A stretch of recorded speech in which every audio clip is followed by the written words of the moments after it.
अस्सलाम वालेकुम नाज़रीन। कल 10 दिसंबर 2021 था। हमने एक इरफान खान साहब से इंसानी हकूक़ पर एक तबसरा किया जो लोगों ने बहुत पसंद किया, और हम आज उस तबसरे का कुछ हिस्सा पेश करना चाहते हैं और पूछेंगे कि दुनिया ने अफ़गानिस्तान में जो कहत पड़ने वाला है, जो बच्चे हलाक होने वाले हैं, अल्लाह ताला फजल व करम फरमाए, और दीगर जो भूख और अफलास है, दुनिया ने क्या किया। जी चलते हैं। जी अस्सलाम वालेकुम। जी वालेकुम सलाम। सर आपका शुक्रिया, आपने बहुत अच्छा कल तबसरा किया आलमी हालात पर, और जो ख़ास तौर पे इंसानी हकूक़ पे। तो कुछ चंद एक बातें रह गई हैं और बताइएगा, और जो आलमी हालात हैं सियासत के उस बारे में बताइएगा। जी देखें, कल जो आलमी हकूक़ का दिन था, मेंशन अगस्त का, उसमें ये एक अहम जो स्टेप उठाया गया वो ये है कि जो अफगानिस्तान में सूरत हाल दरपेश है इस वक्त कहत की, उसके ऊपर इत्तेफाक हुआ है कि 28 करोड़ डॉलर जो है अमेरिकी डॉलर वो उनको दे दिए जाए। इस मामले में जो आलमी बैंक है उसने भी यूनाइटेड नेशन को ये इंफॉर्मेशन दी है कि भाई जो एक ट्रस्ट बना था अफगान तामीर नौ ट्रस्ट, जिसको ये अंग्रेजी में ARTF कहते हैं, वो ट्रस्ट जो है उसके जो मेंबर ममालिक थे उन्होंने कल ये फैसला किया कि 28 करोड़ अमेरिकी डॉलर जो है वो ग़िज़ा और सेहत के लिए जो है वो यूनाइटेड नेशन को दिए जाएंगे। यूनाइटेड नेशन की दो एजेंसियां हैं, वर्ल्ड फूड प्रोग्राम जो है WFA 10 करोड़ जो है वो 18 करोड़ जो है वो उसको दिया जाएगा, और 10 करोड़ जो है वो यूनिसेफ जो यूनाइटेड नेशन का इदारा है बच्चों वगैरह की निजात के लिए उसको दिया जाएगा, ताकि वहाँ पर जो कैद की सूरत हाल है, जो हालात तो ख़राब हुए हैं उसके अंदर जो है वो मदद की जाए। लेकिन शर्त यही है कि भाई ये यूनाइटेड नेशन के ही इन एजेंसियों के थ्रू खर्च होगा, और अफगान हुकूमत जो है या तालिबान की जो हुकूमत है उसको ये रकम नहीं दी जाएगी, ये उनकी मार्फत ये रकम खर्च नहीं होगी। एक बड़ा जो फैसला है इस दिन के हवाले से वो तो यही सामने आया। बाकी तो मीटिंग वगैरह इजलासात हुए हैं, तकरीरें हुई हैं, लेकिन एक अमली कदम जो है वो यही उठाया गया है। इसके अलावा ये है कि जो अफगानिस्तान में अब तक अफगानिस्तान की तालिबान हुकूमत जो है वो जो मुआहदा हुआ था तहरीक तालिबान पाकिस्तान के साथ, पाकिस्तान की हुकूमत का, उसमें वो फेवर कर रही थी और ये मानते थे कि हाँ हम उनके उसमें एक किरदार अदा कर रहे हैं।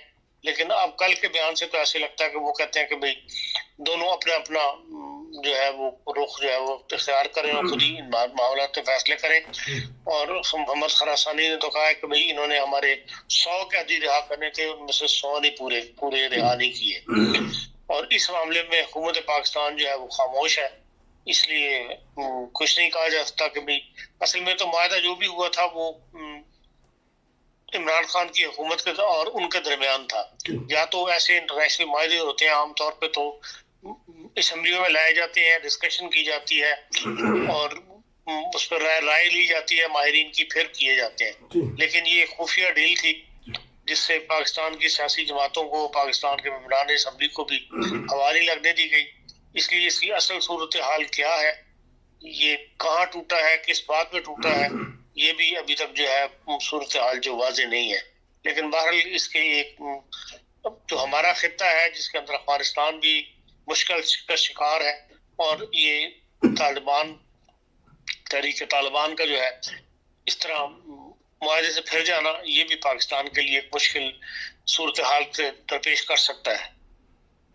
इसके अलावा जर्मन वज़ीर चांसलर है वो कल गए थे फ्रांस, और वहाँ पे उनको वही वेलकम किया गया जिस तरह हमेशा किया जाता है। और उन्होंने भी, जर्मन चांसलर ने भी ये कहा है कि भाई मुझे उम्मीद है कि जिस तरह एंजेला मेर्केल के साथ फ्रांस के वज़ीर आज़म के ख़ुसूसी तल्लुकात थे सदर के, वो तल्लुकात जो हमारे साथ भी जारी रहेंगे। और वहाँ पर रूस और यूक्रेन का जो सरहदी तनाज़ा है उसके ऊपर दोनों सरबराहान ने बातचीत की है। चीन और यूरोप के मुस्तकबिल के साथ जो माहौलियाती तब्दीली है उसके इन मौज़ूआत पर जो है दोनों लीडरों के दरमियान गुफ्तगू हुई है। उसके बाद वो बेल्जियम चले गए और उसके बाद शाम को उन्होंने यूरोपीय यूनियन से मुलाकात की और रात को उन्होंने जो नेटो का सेक्रेटरी जनरल है उनके साथ डिनर किया और वहीं पे सारी बातचीत जो है वो इस हवाले से उनकी ये इब्तिदाई था। जबकि इनकी वजीर खारजा जो है जर्मनी की, वो उन्होंने भी बयान दिया है जो यूक्रेन से पोलैंड में लोग दाखिल हुए हुए हैं उनके बारे में भी उन्होंने नरम रवैया दिखाया है। उन्होंने कहा कि भाई यूक्रेन वापस नहीं भेजा जाएगा, ऐसे लोगों को जो पोलैंड में दाखिल हो चुके हैं उनका कोई ना कोई हल तलाश किया जाएगा और उनको यूक्रेन वापस नहीं भेजा जाएगा। अब इसके अंदर खाली इराकी भी थे, अफगानी भी थे, पाकिस्तानी भी थे, तो बहरहाल जो मुल्क है भी उन्होंने कोई डेफिनेशन तो नहीं बताई कि सिर्फ उनको लिया जाएगा या फलाने मुल्क को नहीं लिया जाएगा। बहरहाल जो लोग यूक्रेन में दाखिल हो चुके हैं, यूक्रेन से पोलैंड में दाखिल हो चुके हैं, उनके लिए कोई ना कोई नई पॉलिसी जो है वो की जाएगी। इसी तरह जो हमारी वजीर दाखिला है, नई दोनों वजीर खारजा भी खातून है, वजीर दाखिला भी जर्मनी की नई खातून है, उन्होंने भी कहा है कि जो 40,000 जो मदद करने वाले अफगान फौज की अफगानिस्तान में इत्तेहादी अफवाज की जिन्होंने मदद की थी उनमें से 40,000 जो है वो जर्मनी आए थे, तो उनको भी सेटलमेंट के लिए जो है वो कोई ना कोई पॉलिसी जो है बनाई जाएगी। कम से कम 25,000 तो वो कहती हैं कि यकीनन हम यहाँ पर रख लेंगे। हो सकता है बाकी इनकी कोई अमेरिका के साथ बातचीत चल रही हो, अमेरिका जाना हो, लेकिन 25,000 के करीब जो है वो यूरोपीय यूनियन में या जो इत्तेहादी अफवाज थी, जिन ममालिक में इत्तेहादी अफवाज तश्कील की गई थी, वो जो है उनमें शामिल हो जाएंगे, उनको यहाँ रख लिया जाएगा। जी, तो इसका मतलब दोनों खवातीन जो है वो नरम गोशा रखती हैं मुहाजिरीन के लिए, गैर मुल्कियों के लिए। असल तो भाई पॉलिसी है, मुल्क की पॉलिसी है या उनकी पार्टी की पॉलिसी है, वो तो उसकी नुमाइंदगी करती हैं। लेकिन बहरहाल ये तो अभी हुकूमत में आई है, आगे इनका पर्सनल रवैया क्या है ये तो वक्त बताएगा। सीहोफर जो थे इससे पहले वजीर दाखिला जो थे, उनकी पार्टी भी गैर मुल्कियों के खिलाफ थी और वो खुद भी जाती तौर पे गैर मुल्कियों के खिलाफ थे। तो इनका बज़ाहिर रवैया जो है वो तो हम दलाना ही लग रहा है दोनों खवातीन का। अच्छा, ठीक है। जिस तरह आपने अब खबर बताई कि जो तालिबान ने वो मुआहिदा ख़त्म कर दिया है, तो मुआहिदा करने की ज़रूरत ही क्या थी? फिर वो तो फ़ायदे मेरे के कैदी भी छुड़वा लिए और मुआहिदे से मुनर्रफ नहीं। बात यह है कि देखें 25 नवंबर को 25 अक्टूबर को ये खुफिया डील शुरू हुई थी और 9 नवंबर को इन्होंने एक मुआहिदे पर दस्तखत किए थे और ये सीज फायर हुआ था कि भाई 1 महीने के लिए जबरदस्त ये सीज फायर है, 1 महीने के लिए है। और 9 नवंबर से लेकर 9 दिसंबर को वो सीज फायर जो था वो अब या तो उसको एक्सटेंशन होती या उसका कोई नया मुआहिदा तय पाया जाता, तो वो बहरहाल कोई उसमें प्रोग्रेस नहीं हुई। तो वो मोहम्मद खरासानी ने 9 दिसंबर को ऐलान कर दिया, 10 दिसंबर को ये हमारा वो जो हमारी तौसीक नहीं हुई और हम जो 1 महीने की फायर बंदी थी, सीज फायर था, उसको हम खत्म कर रहे हैं। ठीक, अच्छा, ये किन मामला की वजह से बात आगे नहीं बढ़ सकी, ये तो हुकूमत पाकिस्तान जो है इस मामले में खामोश है। अच्छा, अब ये बताइएगा कि जिस तरह आपने कहा कि अक़वाम मुत्तहिदा मुख्तलिफ एजेंसियों के ज़रिए फंडिंग कर रहा है, तो ये भी खबर आई है कि मुहाजिरीन के लिए भी उन्होंने कुछ फंडिंग की है कि जो लोग ऐसे ममालिक में हैं जिन्होंने असाइलम केस कराया है, उनकी रीसेटलमेंट यानी यूरोपीय ममालिक में या किसी तरक्की याफ्ता मुल्क में चले जाएं, तो उसमें भी फंडिंग वगैरह हुई है। तो ये तो अच्छा कदम है अक़वाम मुत्तहिदा का, सराहना चाहिए। देखें, यूनिसेफ इदारा जो है वहाँ पे मुस्तकिल फंडिंग का एक होता है, जो वो अपील उनके अक्सर अपील जो है वो करते रहते हैं, ईमेल्स पे मुझे भी आती रहती है अपील वो उसकी, जो जिन्होंने उनकी डाक लगाई पोस्ट लगाई हुई है कि भाई ईमेल पे उनको इनोवेशन आती है उनका काम की रिपोर्ट्स की, उससे वो उनकी अपील भी अक्सर बेशतर जो है वो आती रहती है और मालिक जो है वो यूनिसेफ को पैसे वगैरह मुहाजिरीन के लिए देते रहते हैं। तो ये एक रूटीन कार्रवाई है मुहाजिरीन के फैसले में यूनाइटेड नेशन की। तो गुजारा यूनाइटेड मुहाजिरीन का जो खर्चा हो रहा है, ऐसे ममालिक जिन्होंने दस्तखत नहीं किए हुए जेनेवा कन्वेंशन के ऊपर और वहां पे जाके जैसे मलेशिया है, इंडोनेशिया है, थाईलैंड है, श्रीलंका है, दुनिया बैठी हुई है, वहां जाके उन पे ऊपर खर्च होता है यूनाइटेड नेशन का, उसके लिए वो अपील करते रहते हैं और वहाँ पे जो मुहाजिरीन है उनके कोई ना कोई मदद जो है वो करते रहते हैं उसी फंड से। आखिर में ये बताइएगा, कल आप एक कॉन्फ्रेंस में गए थे, आपका मदऊ किया गया था, कैसा हाल हवाल था? फिर आपसे तबसरा खत्म करेंगे।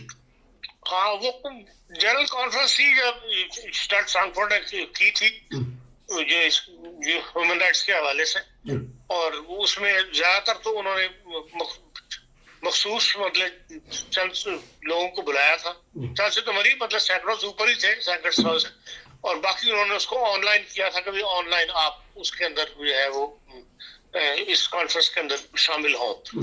तो हमारे लिए वो 2 घंटे 12 से लेके और कोई 2-2.5 बजे तक वो कॉन्फ्रेंस रही थी, और उसमें मुख्तलिफ तकारीरें और मुख्तलिफ तजावीज़ दी गई, और दुनिया में जो जिसमें महाजीन भी थे, मसाइल के शिकार हैं, उनके हल के लिए जो है वो बाज़ तजावीज़ दी गई, और बाज़ इदारों को ज़्यादा एक्टिवली काम करने के लिए जो है वो पॉलिसी बनाने का ऐलान किया गया। तो ये उनका एक अच्छा कदम है, ये जो हाँ उठाया। जी, अच्छा कदम था। हमारे लोगों ने बड़ी दिलचस्पी ली, और जिनको मदऊ किया हुआ था उसके बावजूद हाल के अंदर लोग खड़े हुए थे, अच्छा और जो सीटें उन्होंने बनाई थी उसके बावजूद उससे ज्यादा लोग वहाँ पहुंच गए थे, जिनको उन्होंने अटेंड कर दिया। बस ये था कि ख्याल रखना पड़ता था कि फासले पे खड़ा हो ना, 3 मीटर के फासले पे खड़े हो, और उन लोगों ने बहुत दिलचस्पी ली। ये मौजूद ऐसा है कि पूरी दुनिया इसमें दिलचस्पी लेती है। जी तो ये फिर लाइव भी दिखाया गया ZDF स्ट्रीम पे। ये तो मुझे नहीं पता, लेकिन ये कि उस वक्त वो उन्होंने ऑनलाइन उसको जारी कर दिया था कि जो ऑनलाइन लोग इसके अंदर हिस्सा लें, और यकीनन लोग ले रहे थे हिस्सा। बड़ी खुशी की बात है कि आप ऐसी कॉन्फ्रेंस अटेंड करते हैं जहां इंसानी हकूक़ के बारे में बात की जाती है। तो अब पाकिस्तानी इंसानी हकूक़ के बारे में थोड़ा सा बता दीजिएगा। आया उनको कभी ना कभी तो ख्याल आएगा ना कि हमने भी इस चार्टर पे दस्तखत किए हैं, तो हमारे भी लम्हा फिक्रिया है, आए दिन जो से वहाँ चीज़ें ज़ाहिर होती रहती हैं, और जो सी हुकूमतें वो अपनी उलझन में फंसी हुई हैं। देखें, पाकिस्तान के हालात इस किस्म के हो चुका है कि वहाँ पे सबसे ज्यादा अहम जरूरत जो है वो एहसास को बेदार करने की है। ठीक हुकूमत को अपनी इस तमाम तर तवज्जो जो है इस काम पर लगानी चाहिए। जी जो NGOs बनी हुई हैं, जो ये हकूक इंसानी का काम कर रही हैं, वो इतनी छोटी हैं और उनकी आवाज इतनी दबी हुई है कि हर आदमी उसकी कार्रवाई से उसके कानों तक बात नहीं पहुंचती। ठीक पूरा ही माशरा जो है वो बिगड़ा पड़ा है। आपने जो पिछले 1 हफ्ते की वाकयात ही देख लें तो हर जगह यही पता लगता है कि भाई दुनिया में वो लोगों को एहसास ही नहीं है कि वो क्या कर रहे हैं, या दुनिया के अंदर ह्यूमन राइट्स, इंसानी हकूक जो है, ये आज़ादी है, उसका क्या तस्वर है। इसलिए सबसे पहला काम जो वहाँ पे होना चाहिए वो एक मुहिम की सूरत में है, जो लोगों के अंदर एहसास बेदार किया जाए, जो बिल्कुल ही मर चुका है। बुरे और अच्छे की तमीज जो है वो माशरे में से खत्म हो रही है, जो एक खतरनाक अमल है, जिससे माशरा जो है वो इंसानों का माशरा नहीं रहेगा, बल्कि इसी तरह जानवर और भेड़ों के जानवर माशरा जो है वो बनता चला जा रहा है। अगर पाकिस्तान ने तरक्की करनी है तो उनको एहसास और एहसास इंसानी पर सोचना पड़ेगा। आपका बहुत शुक्रिया। इंशाल्लाह हम आपसे दोबारा प्रोग्राम करेंगे। नसीर को इजाज़त दीजिए।